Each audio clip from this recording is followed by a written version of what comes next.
Olá, queridos! No caso de hoje, nós falaremos sobre o caso das 3 escoteiras do acampamento Scout. Acampamento nos faz pensar e lembrar de comer ao redor da fogueira, ter novas aventuras longe de casa, fazer novas amizades e se divertir ao máximo. Mas para 3 escoteiras, se tornou um pesadelo sem fim. Vamos descobrir mais sobre esse caso?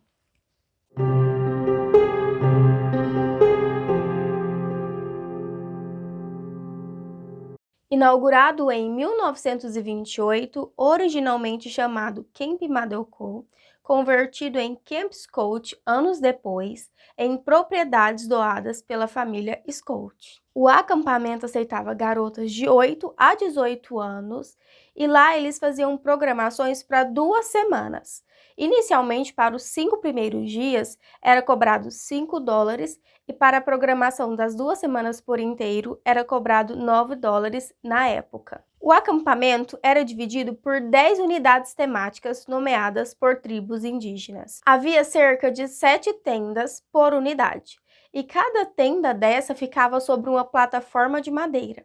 Dentro delas tinha 4 beliches, mas não havia eletricidade interna. A luz que tinha no acampamento eram lanternas a querosene que ficavam próximas ao banheiro. As atividades incluíam natação, trilhas, artesanatos, fogueiras, acampamento e horticultura. O acampamento era um ambiente de convivência comunitária e também um lugar para você poder se ligar mais à natureza. No dia 12 de junho de 1977, começou uma nova temporada de verão. Cerca de 140 meninas e mais 30 conselheiras de Tulsa e também dos arredores se juntaram para participar dessas 2 semanas no acampamento. Michelle Hoffman, uma conselheira júnior de 15 anos, acompanhou uma das escoteiras chamada Doris até a sua tenda, que seria a tenda de número 8.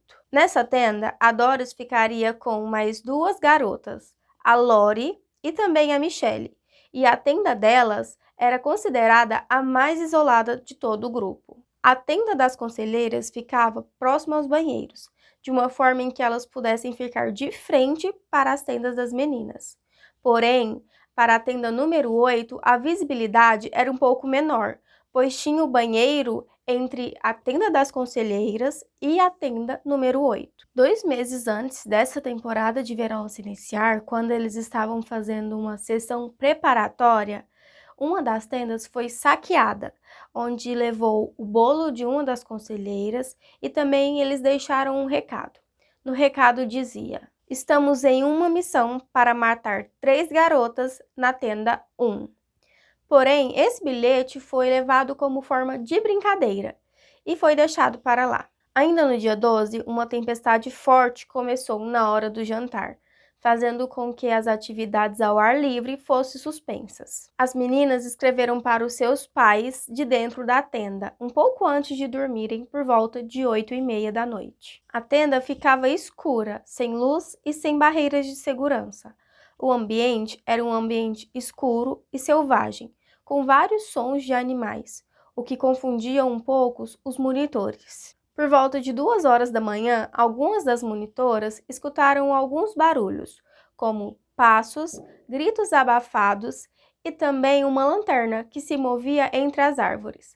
Porém, elas pensaram que poderia ser algumas das garotas indo ao banheiro e por isso não foram verificar. No dia seguinte, no dia 13 de junho, por volta de 6 horas da manhã, a conselheira Carla Whitley encontrou 3 sacos de dormir ensanguentados próximos à trilha para os banheiros. Os corpos foram descobertos a um pouco mais de 130 metros da tenda. 2 meninas estavam dentro do saco e uma estava parcialmente para dentro do saco. O acampamento foi imediatamente esvaziado. A polícia isolou a área e começou as investigações. Eles identificaram que as vítimas eram Lori Lee Farmer, 8 anos, de Tulsa, morava com os pais Charles Bow e Sherry Farmer e seus irmãos. Garota precoce, amava desenhar e amava animais. Michelle Heather Gusse, de 9 anos, de Broken Arrow, filha de Richard e Georgianne Gusse. Tímida, leitora ávida, amante de plantas como violetas africanas. Doris Denise Milner, 10 anos, de Tulsa, filha de Beth Milner, estudiosa, tímida, economizou vendendo biscoitos para poder ir ao acampamento, uma das poucas meninas afro-americanas presentes. As 3 foram extra e 2 delas apresentavam trauma craniano ou contusão. Elas também sofreram violência sexual. Durante as investigações, eles encontraram em uma caverna alguns objetos que se pareciam muito com os objetos que eles haviam encontrados na cena do crime, como fita e também máscara com fragmentos de plástico, muito parecido ao que eles haviam encontrado lá na tenda. O principal suspeito era Jenny Leroy Hart, de 33 anos, de origem indígena e membro da nação Cherokee. Anteriormente, ele já havia sido condenado por sequestro e violência sexual contra 2 mulheres. Porém, em 1973, ele se tornou um fugitivo. A procura por Jenny durou 10 meses e ele foi capturado em abril de 1978, na casa de um curandeiro nativo em uma área remota. Durante o julgamento em 1979, a defesa argumentou falta de provas diretas e também possíveis incriminações raciais contra o Jenny. O júri o considerou inocente dessas acusações, mas ele acabou ficando preso por alguns outros crimes que ele havia sido condenado anteriormente. Ele morreu 2 meses depois na prisão de um ataque cardíaco aos 35 anos. Em 1989, testes iniciais com DNA mostravam de que havia uma compatibilidade com o gene, porém as amostras eram inconclusíveis. Em 2008, eles tentaram mais uma vez comparar o DNA e mais uma vez foi inconclusivo, porém isso não eliminava completamente o gene de estar na cena do crime. Em 2017 e também 2022, com a tecnologia um pouco mais avançada, eles fizeram novos testes e dessa vez havia uma maior correlação com o gene. A combinação era maior agora.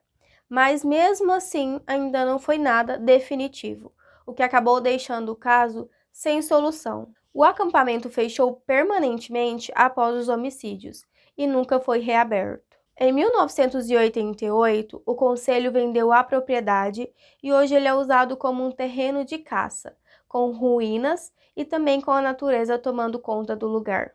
Após o crime, os pais de 2 das meninas moveram um processo contra o Conselho do Império Mágico das Escoteiras, alegando a negligência na segurança. Em 1986, o júri decidiu a favor do conselho, por falta de evidências e provas diretas sobre irresponsabilidade no local. A mãe de Lori, Sherry Farmer, tornou-se defensora dos direitos das vítimas. Em 2018, ajudou a aprovar a Marsy's Law em Oklahoma, ampliando proteção legal a famílias vítimas de crimes. Bom, e esse foi o nosso caso de hoje, um caso que está oficialmente até hoje sem solução. E você, o que acha? Acha que o Jenny Leroy Hart realmente foi o culpado? Ou você acha que o culpado se safou dessa e saiu sem punição alguma? Deixe aqui nos comentários o que você achou sobre esse caso, a sua opinião e sugestões de casos que você gostaria de ver aqui no canal.